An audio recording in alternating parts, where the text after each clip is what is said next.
Hey, what's going on, everybody? Welcome back to the Thunderstruck Podcast with Tori. I am your host, Tori Ancona. This is episode 20 of the Thunderstruck Podcast with Tori, where I talk about all things Los Angeles Chargers related. And man, after a big victory against the Dallas Cowboys, we suffered a lot of injuries. We have Benjamin St-Juste out. We have Denzel Perryman out due to suspension. The one that stung the most was definitely Kamani Vidal with that neck injury, but man, Jamari Salyer with that hamstring injury was it made me sick to my stomach. I mean, I think Jamari Salyer has been exceptional as a replacement left tackle, and really hoping that he comes back for the playoffs, because man, did we need him against the Texans. I'm just gonna keep it short and sweet. I am not overreacting. And I know this is like, well, this is a way that the Chargers fan is coping. I want you to chill out on that, because we already made the playoffs, right?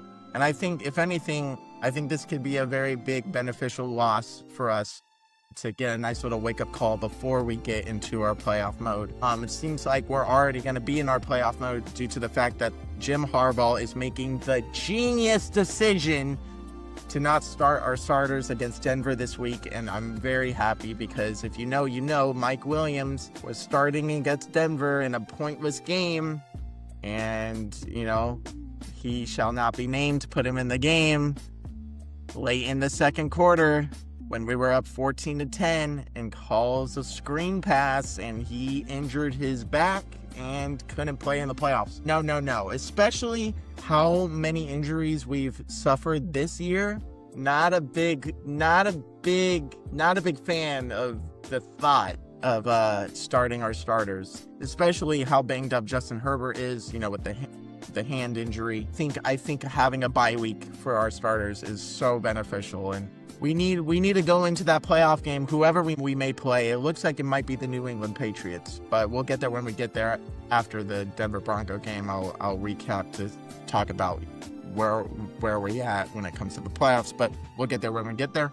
But yeah, resting our starters, genius. If anything, you get to see maybe some backup offensive line to have some great games to see if they can replace Mekhi Becton.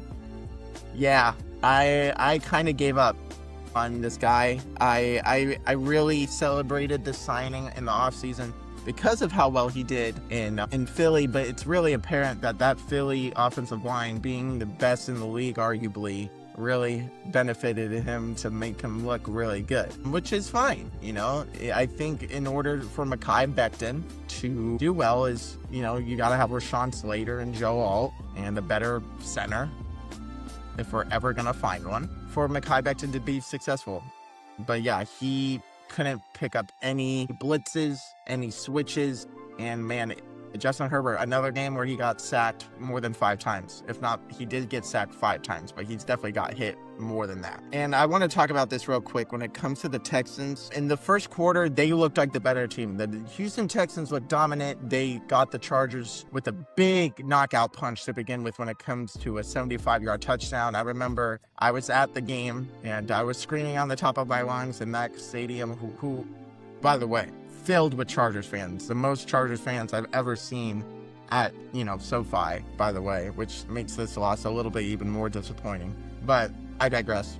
That 75-yard touchdown was like a big shock. Not only that, but the next drive, another deep ball, busting coverage. Chargers allowed that score. And I'm like, man, this is going to be that Jacksonville-Indianapolis game. It's something about that division that we just cannot pick up these offenses to begin with, especially in the first quarter. And I think it really says a bunch that the Chargers played very poorly in all 3 phases. The most accurate kicker missed 4 points.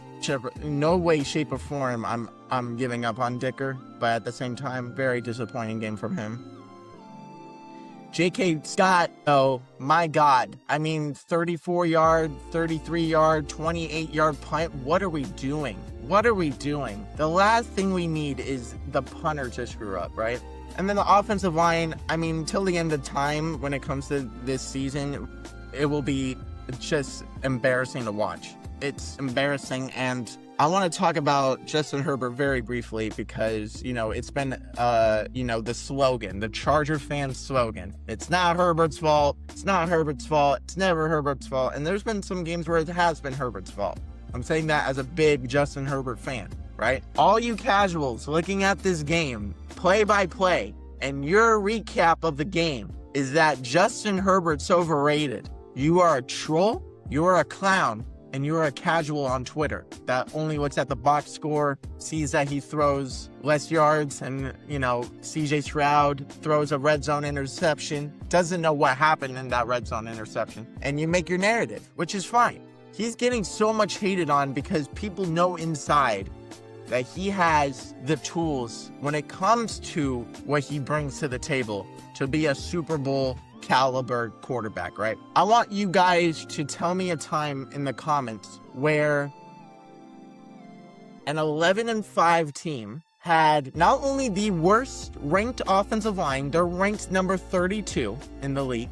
Not only that, but name me a time where a team who is 11-5 had 29 different offensive line combinations this year. I would love to hear all of them. Leave it in the comments.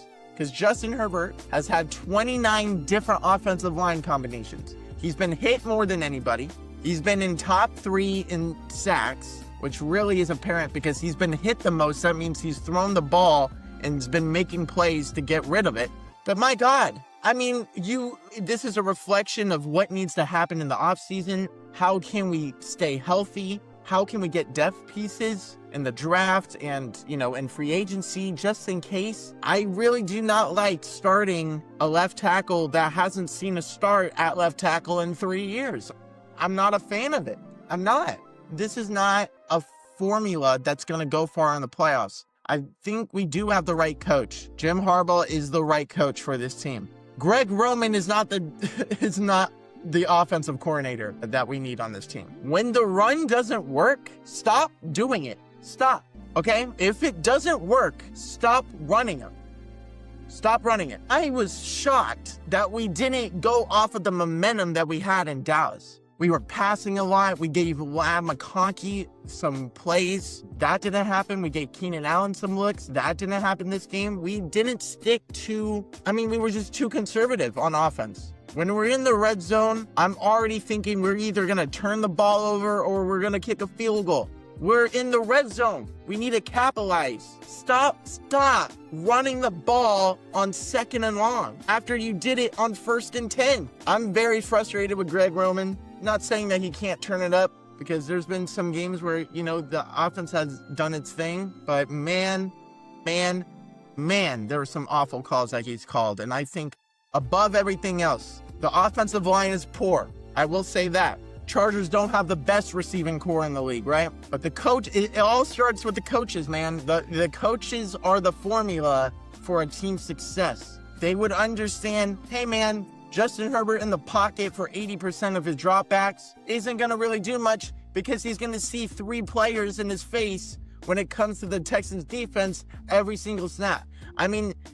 The plays that Justin Herbert made really proved to me one thing and one thing only. And I know the NFL atmosphere of fans are sick of hearing this every single week or every single year. Justin Herbert is not the problem. What a concept. But he hasn't won a playoff game. He's 0-2. He's thrown 4 interceptions in the playoffs, and he's not. I want to tell all those folks one thing. Matthew Stafford, the MVP arguably this year, and he's a Super Bowl champ, mind you. It took him 13 years to win 1 playoff game. It took Peyton Manning, a top 5 quarterback of all time, 6 years to win a playoff game. This is Justin Herbert's 6th year, by the way. I'm not worried if Justin Herbert goes to the playoffs this year, which he will. They already clinched. Don't be shocked if he shocks the world and defeats. I'm going to say it here, and I'm going to say it now. If we play the Patriots, don't be shocked if we beat them.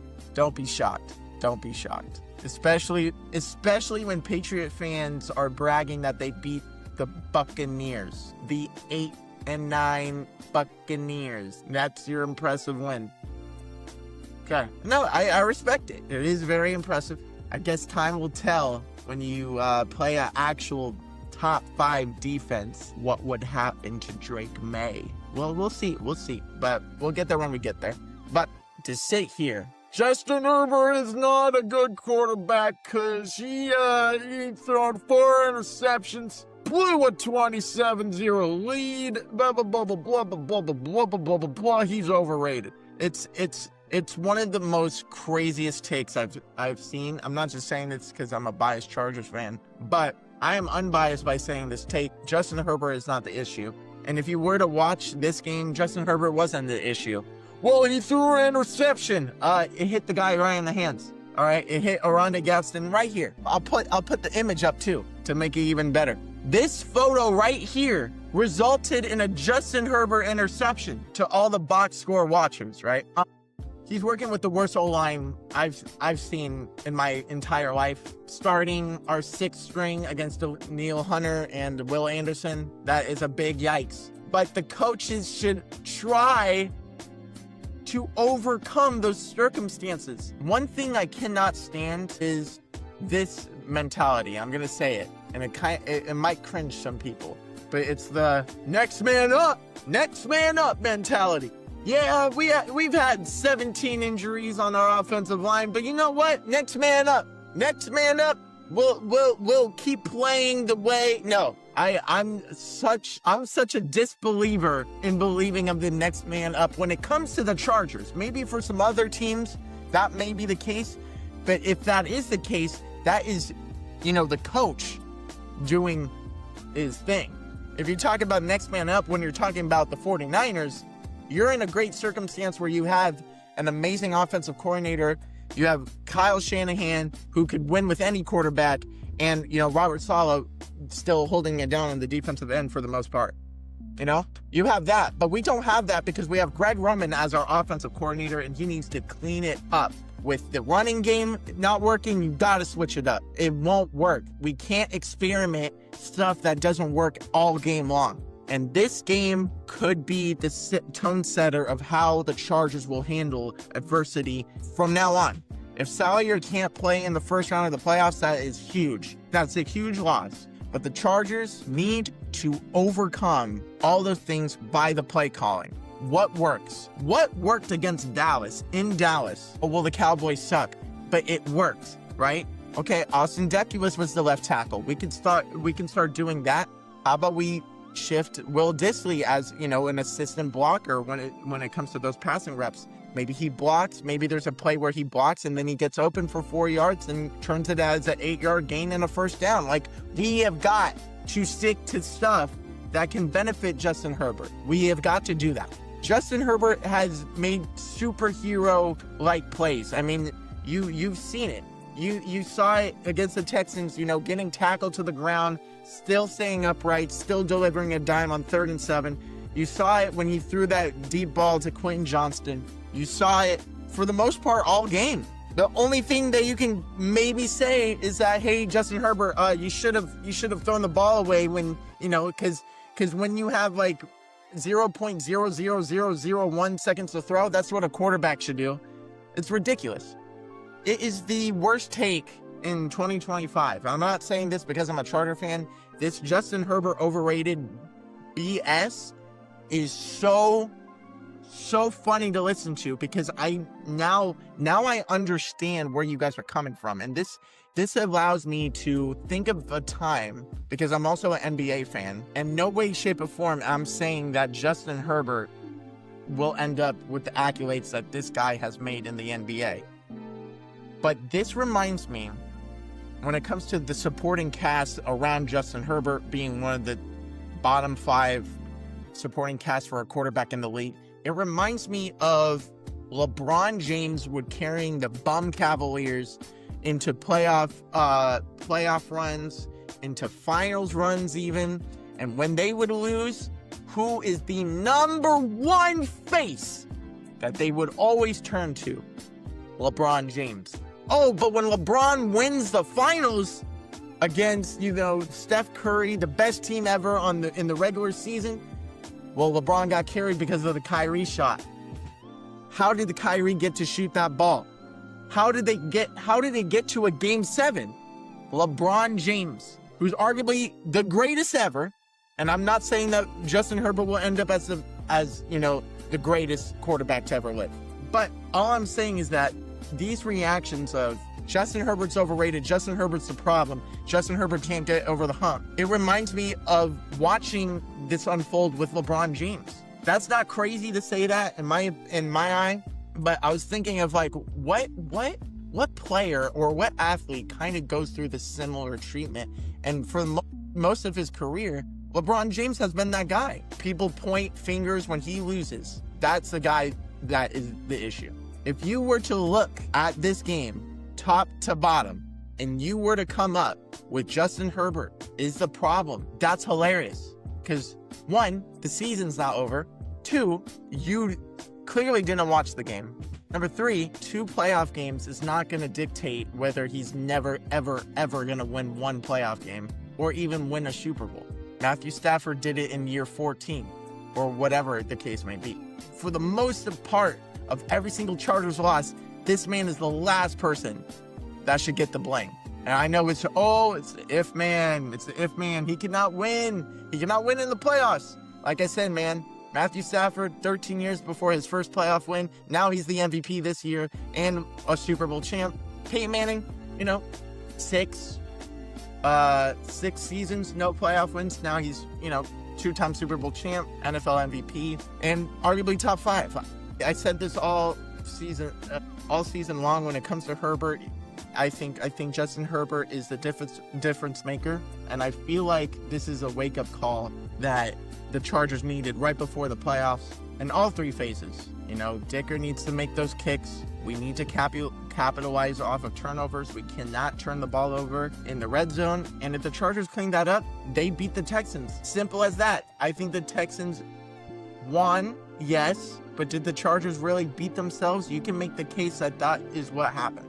And I think it really tells me something that the Chargers defeating themselves and still losing by only 4 points, I think really does go a long way when it comes to going into the postseason. But I will talk about the postseason next episode. I'm going to wrap up this statement here.